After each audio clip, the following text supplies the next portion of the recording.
To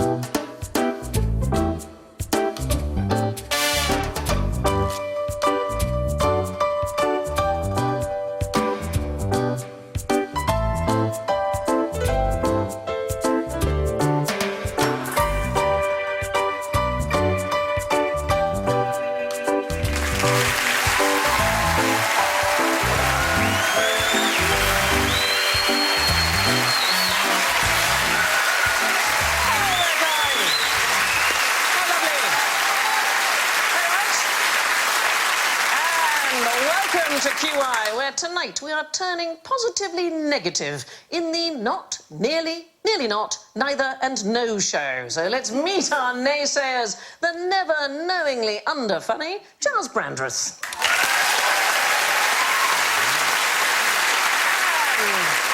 And the nearly perfect Jimmy Carr.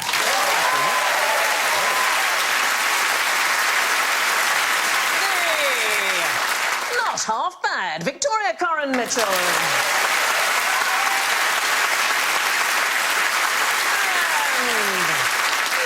And no.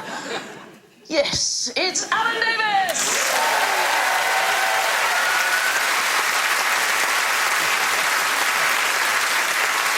And why not hear their buzzers? Jimmy goes.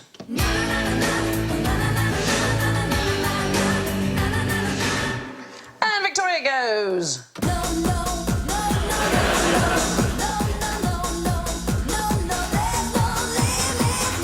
And Gyles goes.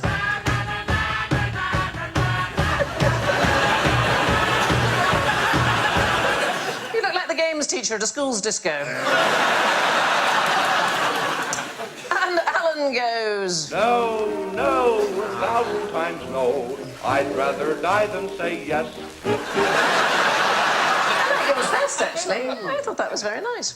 And so to the first question, and it's important you don't listen uncarefully to this one. Alan, don't you not want some points or not?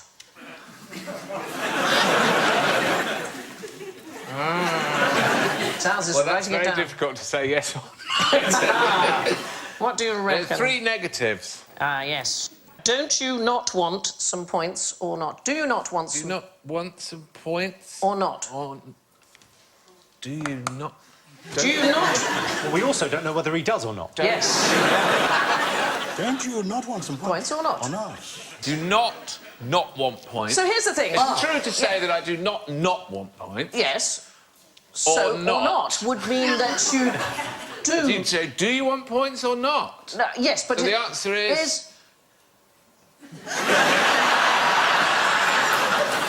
Well, there's 2 questions. No, it's just one question with one answer, but I just tell you now, one answer has a klaxon and one doesn't. There. I think I'm giving too much away here. Can we help The him? show's nearly over. I'm filibustering. Gyles. Sometimes with Yes. these really taxing questions, the Yes. thing to do is to translate them into another language. OK. Because that makes it simpler. Oh, right. Because, as we know, Yes. you asked the question in English. I did, yes. English, there are 500,000 words in the Yeah. Oxford English Dictionary. It is the largest language in the world. Well, there's more than 1 million now, in fact. Well, indeed, Yes. including all the words you've introduced since the series began. Perfectly true. In my edition, 500,000 words. The German language only has about 150,000 words. The Yes. French have fewer than 100,000 words, Yes. OK? Including Le Weekend. Yes. 1,000 times no. Oh, yes. Have you thought about it? Yes. Yes is the right answer.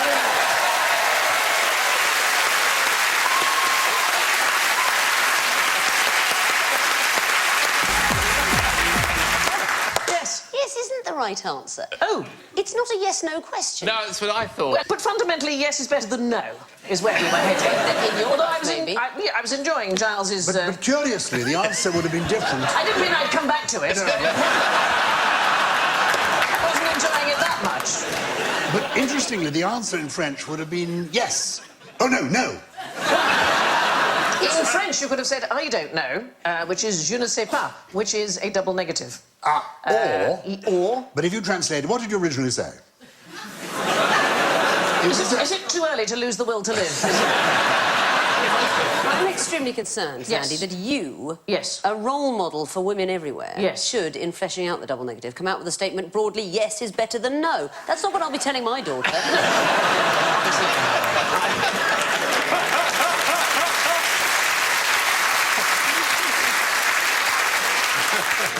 these in pop, aren't there? A lot of these in pop and rock lyrics. Yes, There's lots of I can't get no satisfaction. Yes, there is. And if it's a positive double negative, like Tom Jones's It's Not Unusual, that's fine, OK? Because basically... Why is that fine? Well, it never used to be a problem, the double negative. And then in the 18th century, they became obsessed with mathematics, and it's to do with mathematics. Oh. So they began to codify the language as being illogical if it didn't fit with mathematical thinking. So in mathematics, minus a minus is a plus. Oh, do this in Danish. Okay. Yeah. Så de tænkte mange år siden, at... I can do it. No, I won't do it now. You do that, I think I've had a stroke. No. I was just thinking there's a body being found as soon as I... You can almost feel the wind on the bridge. I tell you what, it's a hell of a contortion if you can feel wind on your bridge.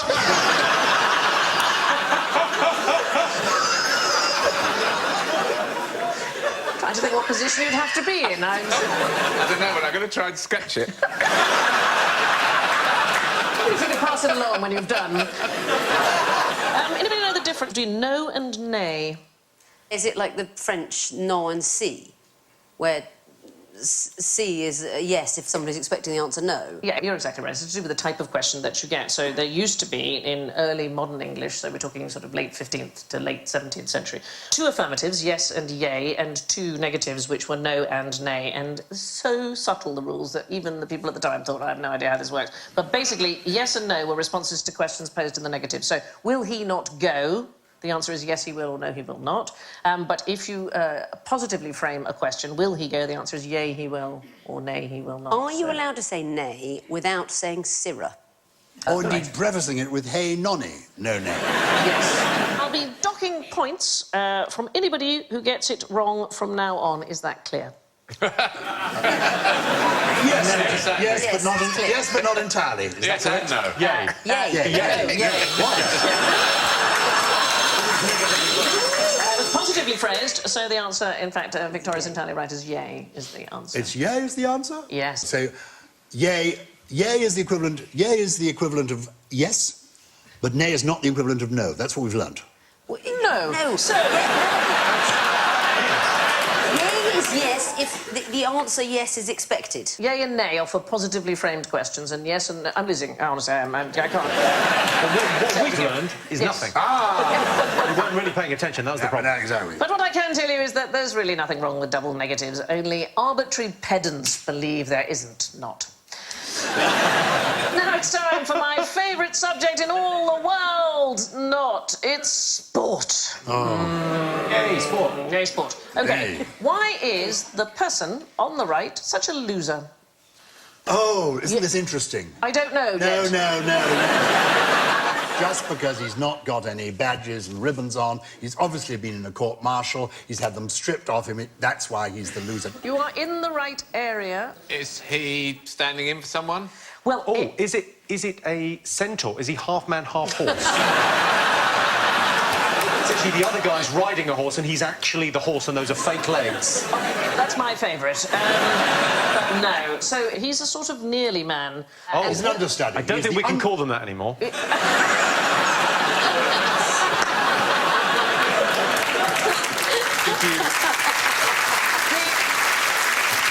idea, Jimmy, that you would teach me to be politically correct is just... I'm so sorry.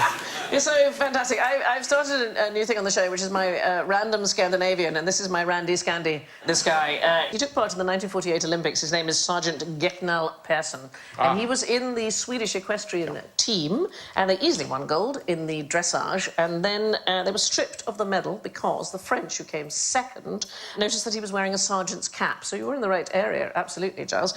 In those days, Olympic equestrianism was open only to officers and gentlemen. It was an amateur sport. And other ranks were considered to be professional. So what had happened, he'd been given a bogus promotion to being a lieutenant just for the games, but he forgot to change his hat. Oh. But it's a happy ending. The gentleman rule was changed, and he went on to win gold at the next 2 Olympics, just as a sergeant, and he didn't have to be a lieutenant. So here's the thing that I think. OK, I would like to see the amateur ethos brought back to sport. What do you think about 100%. that? The amateur thing with sport is... I mean, they've ruined it now, haven't they? They've ruined the Olympics. Well, I think... You can't have Eddie the Eagle or Eric the Eel or any of those kind of the fun ones that Can I get... say, drugs are the making of the Olympics. I mean, you know, it's an exciting idea. Who can go faster and faster and faster? They maybe need 2 games. You need a clean one and Yeah, you need exactly. a drug addict. And what will people watch most? Lance Armstrong made a very interesting point in that documentary they made about him. He basically said, yes, I was on drugs, so was everyone else. I was the best on drugs. Yeah. I also think that the drugs should be more interesting. Does anybody know what the very first ever substance abuse case in the Olympics dealt with? It was a very high-class affair. Very first person banned for substance abuse. Sherry. You're very close. Was it absinthe? No. Oh, sorry, I wasn't answering. I was just hoping someone You would want bring to... me a Was it an animal that was doped? No, it's a human. fantastic American swimmer called Eleanor Holm. She was suspended from the American Olympic swimming team in 1936 for drinking too much champagne. No. Now, How much champagne is too much champagne? That's Exactly. all relative. I think I it's... wouldn't think it would particularly improve her performance. Oh, she was happy. You've really got to go backwards and forwards with swimming. You've got to keep yourself busy. Bubbles could have helped, keeping it up, the flute. The first time I went dog racing, I went with a friend of mine and he was betting the second favourite. He said it's always good to back the second favourite because often someone slipped the favourite a pie. I can't run. I can't have more. That was delicious, though. That's how you nobble a dog race. You slip a meat pie to the dog and then it eats it. I mean, you can imagine it doesn't run so fast. That would probably work on this show. Do you not think? Many's the time I've been slipped a pie, Sandy. So from a nearly man to the world's biggest nobody, what did these guys do when they realised their cocks was too big? I presume they threw him overboard. Kind of. It's a really sweet story, this. So we all know what the cox does. The cox They tells steers the boat. Steers the boat, yes, stops them from rowing into things. coxswain, literally a boat servant. Also sort of shouts row, which Shouts doesn't row, seem yeah. necessary in any other sport. They made him swim. No one in the 100 metres has got a guy on the side going left, right, left, right. This boy is the cox. He became the cox. He was the replacement. This is... First of all, I love these outfits. Can I just say, if every Yes, sport it's wore unusual these... in your underpants. I think they're sweet. They look gorgeous. Anatomically correct. Not necessarily.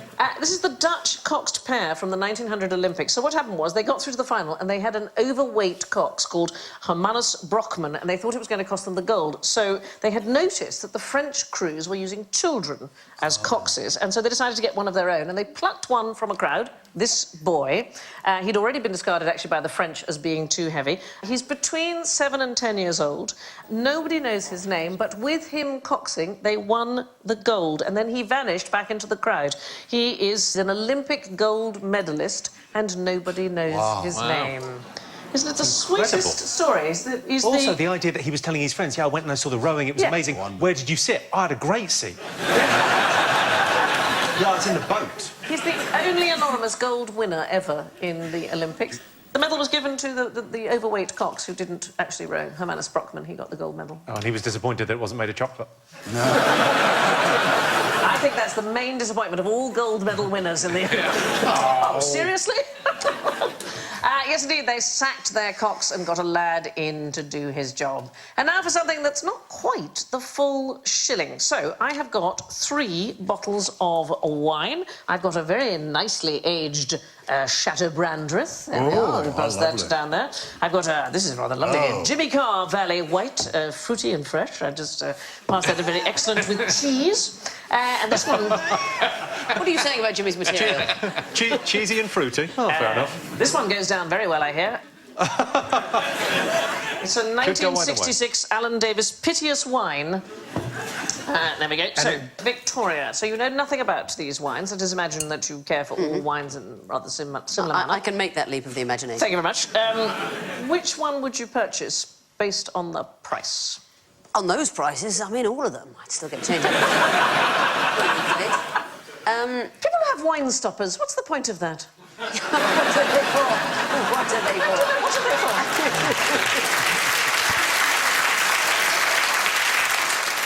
If you mean genuinely, Yes, what would I do? genuinely, if you had to- I'm not a wine snob. If I didn't know anything about them, I'd buy the cheapest one. Would you? You'd buy the one at £5.50? Yeah, why not? But I don't know that the extra 50 pence I will was get me. told by someone who knows about wine that you should consider the duty on the wine. Oh, right. So if the duty says £4 at a bottle and a bottle is £5, you're really paying for a £1 bottle of wine. Wow. But if it's £6, you're paying for a £2 bottle of wine, so it's therefore twice as good. So even though it's only £1 more. Oh. And I've followed that advice ever since. Was that man... Sorry, this guy buying £1 bottle of wine, was he outside a shop at the time? Was he in the park drinking, perchance? He was already drunk. Anybody else? What would you go for, Jimmy? Second cheapest, always. So you'd go for the $5.99? Well, yeah, always, you know... In restaurants, people never choose the cheapest one. They don't feel they can afford the most expensive, because that's usually about £600. So they go for the one above the cheapest, which would be the $5.99. This one. And then once you've had one bottle, just... But also...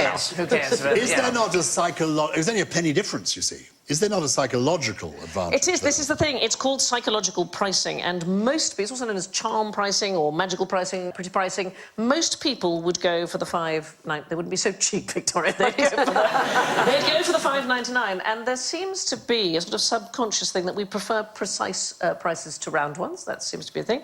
And also, it's called a left-digit anchor effect. So the $5.99, it's still in the £5 bracket. It's not quite in the £6 bracket, and therefore we seem more likely. We're still falling for this, people. I know. Isn't there a theory on this that it started because they wanted to make sure that they weren't being ripped off by their vendors?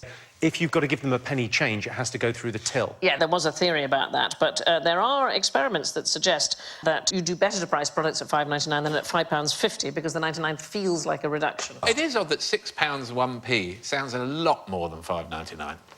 It sounds about 40 quid. Yes, it does, doesn't it? But also, what a bore to have 99p and change. That's the reason for not Well, getting it. the official monster-raving loony party in this country has proposed creation of a 99-pence coin to save change. That's a very good idea. Is this genuinely wine, or have they filled the bottle with water? I haven't opened it to check. Why don't you unscrew it and see? This is wine. This is wine. It's Beaujolais. Have we got is any it? glasses?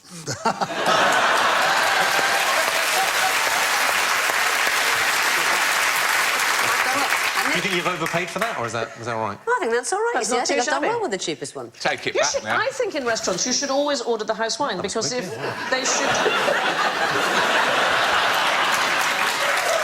Oh, do you know what? Not terrible. No, It's not and awful, weirdly, yeah. the next subject that I've got coming up is the bacteria in people's mouths.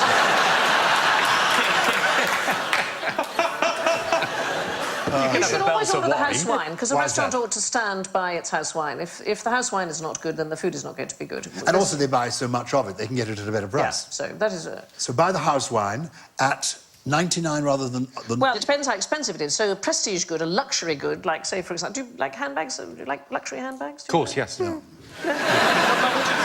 People are more likely to pay £900 for a luxury handbag than £899.99 because you don't want it to be affordable. That's not the point. I don't understand about handbags. OK. And I'm not really a proper girl, as I try to...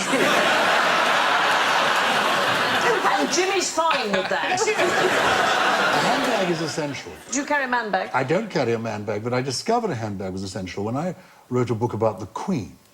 And the Queen always has a handbag on over her arm.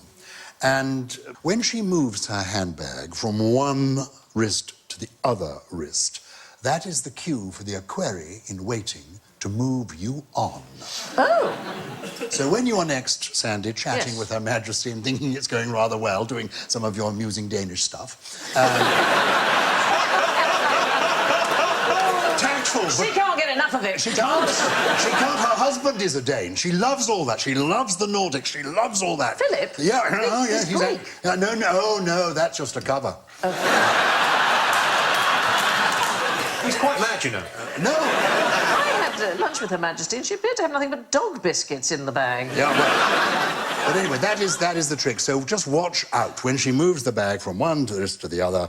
You know it's your time to slip away. Move along. Move along.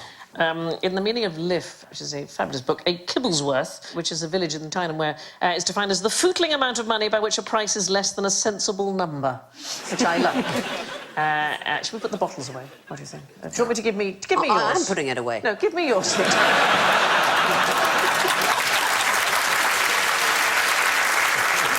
Keep it safe. So, I got 99 problems, but the pence ain't one. Now... that's for the younger people. Here is a not unknotty poser for you to consider. What's a really unfortunate name to have on the internet? I was thinking that one of, like, there's a Pen Island that has a website. Oh, yes. Is that right? Which doesn't look great. No. Pen Island. OK. There's actually a company that I've worked for called Bound and Gagged Comedy, and if you type in Bound and Gagged... I found that I once Googled big cart horse, and my word. Take your eye out. I think there's a fair... For what legitimate reason were you Googling big cart horse? I get lonely. Anyway, there are all sorts of names that don't work. So there's a man called Christopher Null, who is from Texas, and he finds that computers regularly reject anything because null, in lots of programming languages, basically means this space is intentionally left blank. Now, here's the good thing. Mr. Null is a prominent tech journalist, as I think you can tell by his thrusting photograph. And the easiest thing, apparently, is to put a full stop after the name, is the best way. There are all sorts of names like that that just don't... Computers go, and I don't know. Oh, I see, because it's as in null and void. So you Yeah. type in null and nothing appears. Yes, because... So he's the invisible man. That's what he looks like. Yes, that is what he looks like. But he's not insane. There have been hundreds of people in China who've had to change their names because the computer codes don't exist and they don't have a Chinese sign for it, and therefore they don't exist, so they've had to change their name. Otherwise, they can't apply for a driving licence or whatever. And what are these people called? I don't know the names of all of them because there are several hundred of them. There are a lot of Chinese people, that is a matter of fact. Yeah. There was a British feminist called Margaret Sandra, and in 1979 she dropped her surname because she got very irritated. She went to buy a tumble dryer, and she wasn't allowed to buy it unless her husband signed the form. Oh. So she became enraged, and she doesn't have a surname. But the result is, if you Wet don't... clothes. Yes. Wet clothes. If you don't have a surname on a computer, you can't easily claim benefits, or you can't book online, or you can't... There are all sorts of things you can't do. So you know, poor Bono and Cher must be in all kinds of... It's be hell. Poor things. Yeah, just being them, actually. They've got no white goods at all. Poor Sting can't get a driver's licence. They're down there at the water's edge, bashing their clothes on rocks. Why are you doing that? I can't get a washing machine on that. I feel... This makes me feel... The edge is no help.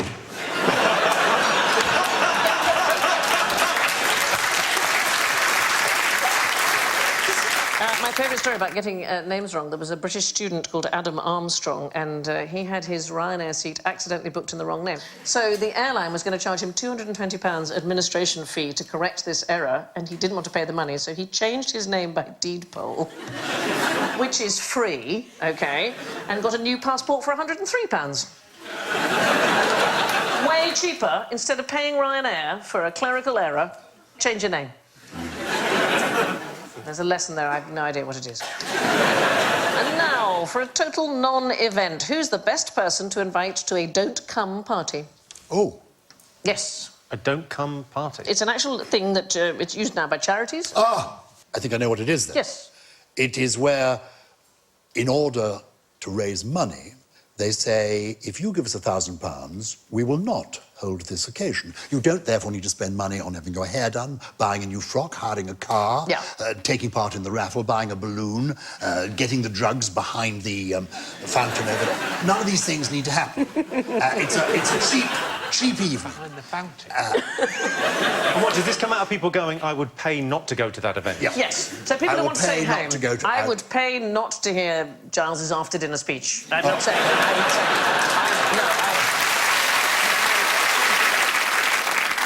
And you can make the thing sound as extravagant and glamorous as you like, and then don't have it.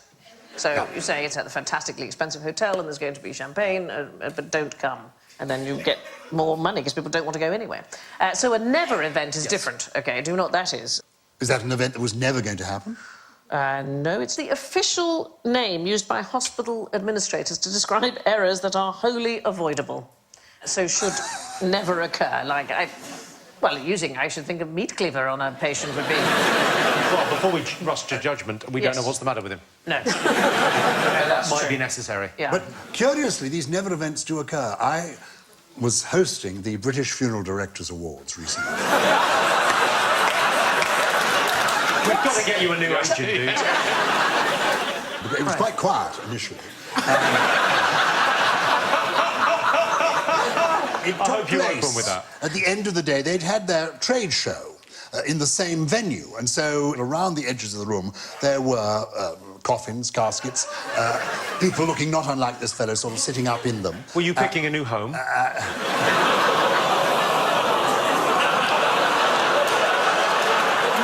Sorry, because he's old and he'll be dead soon. I'm sorry if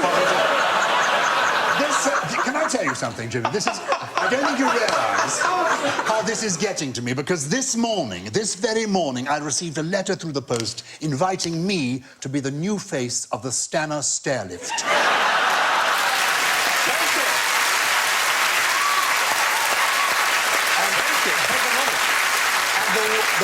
The worst thing about this is... The worst thing about this is my wife said, I think we should consider this.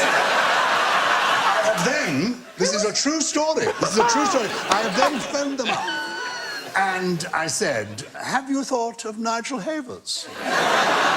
It turned out they had. I was about 17th on the list.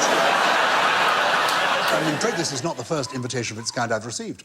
Because I also, this is maybe how they got hold of my name, I was considered for being the new figure stretched out on the floor, reaching for the alarm. Fallen and I can't get up. Yeah, that one. But June Whitfield has got that gig at the moment, you know? But I have had this brilliant idea, which I've now begun to discuss with them. Because my problem is that I go upstairs and I can't remember why I've gone upstairs. Yes. So my idea is this. I attach to the arm of the stairlift an old-fashioned tape recorder. I sit in the chair, I press the two buttons, I tell myself why I am going upstairs.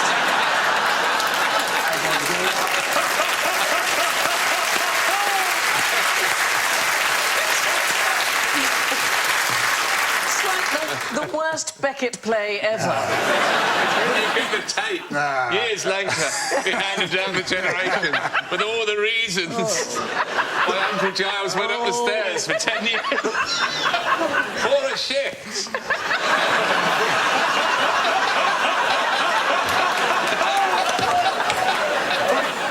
Never events you may not wish to attend include Charles Brandreth addressing funeral directors. These are both improbable pictures of George I. So what on earth happened here? Oh, he had his wig made into a moustache. I'll give you a clue, they're separate George I's. The one on the left is Matt Lucas. I'm pretty sure that's Matt They all Lucas. just look like Samuel Pepys, everyone in a wig like that. So those wigs, there's a thing. Yeah. Well, I can tell you, George I of Britain on the left. Yes, because he's dressed up like... He was German, of course. He was German. In fact, he only spoke German when he first became king. Yeah, yes. Don't have to do it in German. It's perfectly fine to... How did he become king? Well, that is the extraordinary thing, because there were 51 candidates to become the next king. Why did they choose George? All of them were ahead of him, were closer in line to the throne. Because we like a German. Because the others were all Catholics. Ah, of course. He was the only Protestant, and the Act was designed to ensure that Protestants came to the throne. The Act of Settlement. Yeah. Must have been like an upset on the X Factor. Yes, yes, When the it was outsider exactly comes like in. that. Start kicking Catholics off the X Factor, that'll stir up the rating. We're going back to the old rules. Yes. So the other George I, also another king who took office against the odds, he's my random... Is he going to be Danish? He's a Randy Scandi. He Yes. is a Randy Scandi. He was Prince William of Denmark, and he became King of Greece. Yeah, that's... Excuse me. Yes. He's Almost. You may recall that I mentioned earlier, and there was sort of ribald laughter, that the Duke of Edinburgh was Danish. Yes. The Duke of Edinburgh is Danish because he is a direct descendant of this man. OK, fair enough. And... So, surprisingly, the end of the Greek War of Independence, so 1829... Greece was in chaos. Ooh, imagine such a thing. Greece in I chaos? know. It's extraordinary... What now with the who now? thing, I know. They had this guy called King Otto, and he was hopeless, and they didn't like him, so he was overthrown, and they had a referendum to decide his successor. And there was Prince William of Denmark and Prince Alfred, who was the second son of Queen Victoria. There were 240,000 votes counted, and Prince William got 6, OK? The Greeks voted 95% of them that they wanted the British Prince Alfred. How touching. But there was a treaty that banned British royals from taking the Greek throne, so Prince William got it. He got it with 6 votes. Yes. Oh. That's democracy and royalty working together. They did try a lot of other royals as well before they came down to these final two to put in the mix. They did, and what I like is there were 93 votes in the referendum for a republic and 1 to bring back King Otto. So we have no idea who that was. And they I think took it might have been Otto. Otto's loyal butler. So, anyway, your chances of ascending the throne may be better than you thought. And here's another coronation that was not without its controversies. Have a careful look at this and tell me what's not right. First of all, do we know which coronation it is? Yeah, it's Queen Victoria. So did anybody know what went wrong? They crowned the wrong woman. A lady called Coren was crowned. She ruled for 80 years. In a way, it's almost what happened. It's 5 hours it was. So first of all, the Archbishop of Canterbury forced the coronation ring onto the wrong finger. It caused her severe pain, and they couldn't get it off afterwards. And 3 years later, he did exactly the same thing at her wedding. He was just not ring-savvy, the Archbishop of Canterbury. Then the Bishop of Bath and Wells accidentally turned over 2 pages in the service book, and he cut out the whole section where they made her queen. The whole section. That's surely the whole coronation, isn't it? So the bit where they make her coronation queen. was invalid, and in fact she had left the abbey before they realised, and she had to come back and do it again. I love that. They had to do a retake. And then, as the lords were being presented to her, the elderly, rather aptly named Lord Roll, became globally famous for tripping over on the steps leading to the throne and rolling all the way down. Oh. But apparently she didn't endear herself to the public until that moment, and when Lord Roll fell down the stairs, she got up and tried to help him, and then after that they thought, oh, she's... Because she was very young, wasn't she? She was a teenager. I mean, it must have been an unbelievable thing. Now, there's a substance you may be not unfamiliar with, even if you don't think you're not. What might you use Nobel's... This whole episode's given me a headache. What might you use Nobel's safety powder for? Yes! Is that not the original name for dynamite? It is absolutely right. It is the original name for dynamite. You're absolutely right. He was the one that made it kind of safe. Well, it was safer than the alternative explosives, and in the end he called it dynamite, which is from the ancient Greek for power, but dynamite is less likely to blow up while you're handling it. Why did you want to blow up pretty Japanese girls? Sorry? Did you see the photograph? I mean, the picture. Well, let's go back. Let's go back and have a look. Yeah, Is that not a geisha of some kind? I'm going to guess that that's a mock-up for amusement purposes. Oh, for today. Oh, Yes. it's not the original advertisement. No, I don't think suggesting... Well, the idea that someone would be, you know, flicking through What Quarry magazine going, this stuff looks... This looks pretty good. Oh, yeah. that's a bit disappointing. You'd have to have serious cellulite to want to put dynamite to it, I think. The original Botox, yes. That'd be Some quite people a will thing. do anything. They sell embalming fluid. Do they? As a I beauty know cream. that, actually. Well, yeah, we will look from your friends in the funeral business. I was wondering what was keeping you looking so fresh. He's got a bucket of it. Yeah. So he went on and called it dynamite, and then he made the even safer blasting gelatin, which is an explosive jelly, which is known as gelinite. Well, isn't there the thing on him where there was a false obituary or a premature obituary? Yeah. Of his that basically said this guy was, you know, profited from death, and then he set up the peace. So they say. Nobody can find such an obituary, so it may be one of those things, those stories that... In an old paper, who can be bothered to look? But there's quite a lot of stories like that about him. So there's a story that there's no Nobel Maths Prize in order to punish all mathematicians because one of them had eloped with his wife. It's not true because... Wasn't married? Never got married. He had lots of long-term romantic relationships, but nobody left him for a mathematician. It isn't true. I mean, there's no Nobel Prize for maths because there wasn't any reason why there should be one. There's no Nobel Prize for PE or biology or geography. There isn't even actually a Nobel for economics. The economics Nobel isn't a Nobel Prize. It's the Swedish bank, the Riksbank. They give it in memory of Alfred Nobel. So it's given at the same ceremony. Is that a double negative and it is a Nobel Prize? It isn't, because it's in memory of him rather than it was one of the ones in which he founded. Can I say, the way you share this information with us, I love hearing you just giving us facts. There's a kind of erotic charge in the room. One day I'd turn. I never thought it'd be you, Giles. I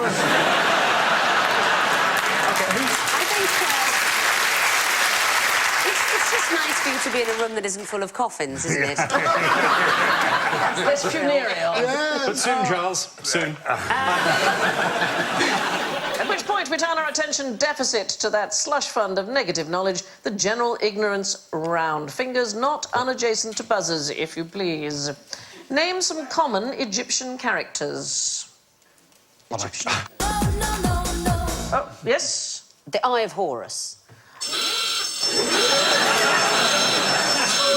What are the chances? I want to know why the Eye of Horus isn't a common Egyptian character. Because it's a hieroglyph, and hieroglyphs were only used for special occasions. Ah.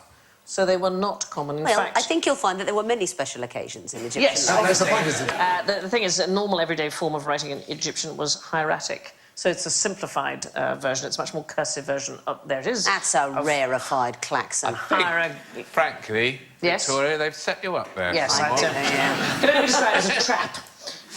So you have them on Early Connect, do not hieroglyphs use them? Yeah, we do. Yes. In our first series, it was Greek letters. Right. And people wrote in and said, we like the show, but we find that pretentious. So we began, I think, Series 3 with an apology, saying that we'd like to say sorry to everyone that's been enjoying the show, but they found the Greek letters a bit pretentious. We've listened. It's your BBC. You reached out. We've heard you. Please choose your Egyptian hieroglyph. Well, they're for special occasions, you see. Yeah. The thing is that they can have multiple meanings. So sometimes they just represent the thing they're drawing. So it could be a saw of some kind, it could be a tool of some kind, it could be something else. So the nose hieroglyph, for example, means smell or joy or contempt. But no vowels. Again, they're like the only connect thing you have around, don't you, with no vowels. There are no vowels in ancient Egyptian hieroglyphs, so we have no idea how it would have sounded. So King Ramesses could be King Ramesses. We don't know. But that's impossible because, you know... Well, I suppose you can manage about vowels. Because when it comes to diction, vowels for volume, Right. consonants for clarity. As in the exercise that is performed by actors, you repeat the following. Hip bath, lavatory, lavatory, bidet, douche. And that was the... Are these all things you're advertising?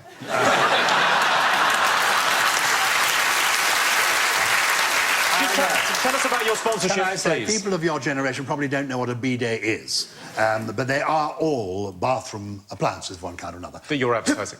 Hip bath, lavatory, Lavatory. bidet, douche. Douche. Douche. I didn't like the way you looked at me when you said douche. This goes out in America. That means something else there. The average ancient Egyptian wrote not in hieroglyphics, but hieratics. Now, what would happen if you dropped a penny from the Empire State Building? Oh, no, this is about killing people, isn't it? Okay. No, nothing. It wouldn't kill someone if Yeah, it would not kill somebody. Too No. light It's too light, absolutely. Too light. Yes. penny. to kill. It's like you could drop a duckling and it would float. A duckling, did you It's say? incredibly light, and also... Duckling, wouldn't a duckling fly? Oh, because a duckling can't fly yet. They can't fly, but they can fall out of nests and float to the ground. Oh, and you know lovely. how I know this? Yes. Because I had a roof terrace that had a pond on it, and some ducks came, moved in, had ducklings, and they all threw themselves off the roof, which was 3 stories up. Quickly say there's a happy And I ending. ran down the stairs, and they were all wandering about in the car park. Did they get hit by a car? No, somebody rounded them up, put them in a box, and we took them back up the stairs, whereupon they did it again. Yeah. Oh, no. What was it They about said- living with you that made them want to jump off a Well, roof? that's just what they do. Because they're so light, they won't plummet to the ground Well, and it's the die. same. They'll It's the float. same. It's the same with the coins. They're fantastically lightweight, and they also have too much air resistance. But if you had a whole bag of them... If you really wanted to kill somebody, You could drop a bag that is of them. perfectly possible. A pen would make it. I mean, that would drill a hole in your head. That was not a good thing. news. But in fact, it's an academic question because the coins mostly don't hit the ground at all. What happens is the design and the height of the building creates so much strong updraft that the tossed coins tend to be pushed back towards the building and they land on the ledges and roofs of the lower floors, where the maintenance crew say, thank you, and collect them all up. Indeed. This is not connected really with the pennies, but can I just tell you about one of my favourite creatures in the world? It's called the hero ant, OK? It's a cliff-dwelling ant in Madagascar. Not a looker, I'll be honest. It's got the most fantastic way of removing predators from the nest. It grabs them and holds them and then jumps off the cliff. And then when it hits the bottom, it lands softly. And then it lets go and climbs back up to the cave. Don't you think that's fantastic? That's fantastic. I mean, you probably shouldn't try it with a home intruder. No. It's worth mentioning. No, but or a yeah, for duckling. safety. A coin dropped from the Empire State Building would never reach the ground, and if it did, it wouldn't do any damage. And finally, a quick health check. Put your hand up if you haven't got hemorrhoids at the moment. Put my hand up where?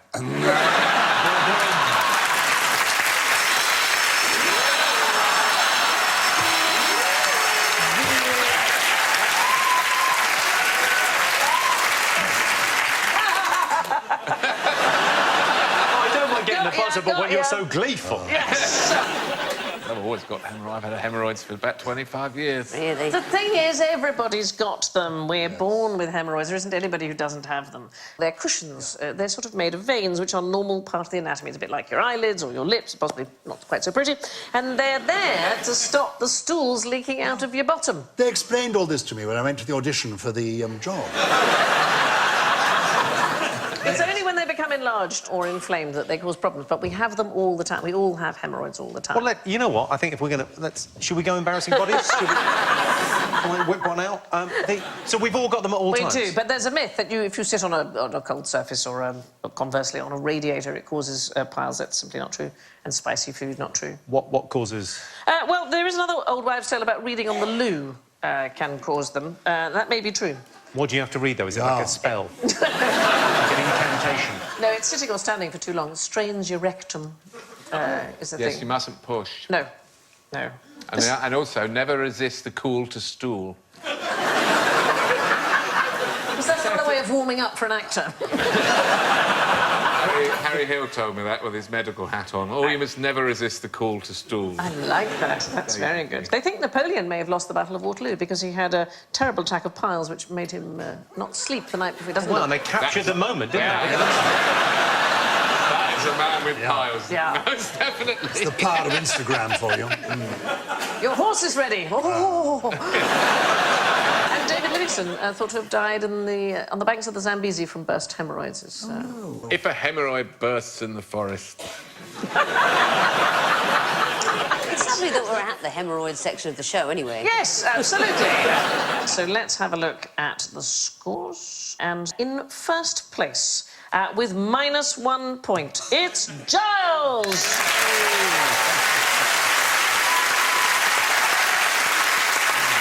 In second place, with -5, Alan.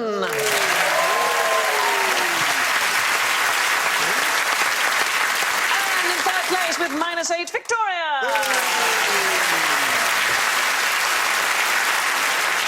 -21.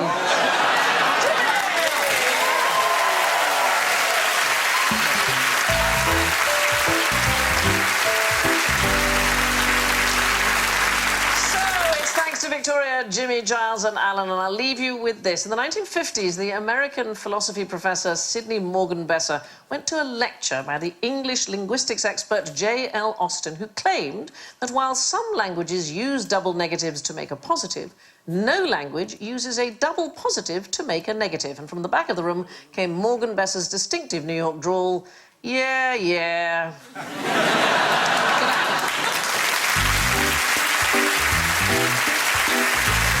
Will Self embarks on a 700-mile road trip in a Trabant, the iconic East German car. Join him on BBC Radio 4 weekdays at 1:45. Next year on BBC 2, the best of today's snooker action from York.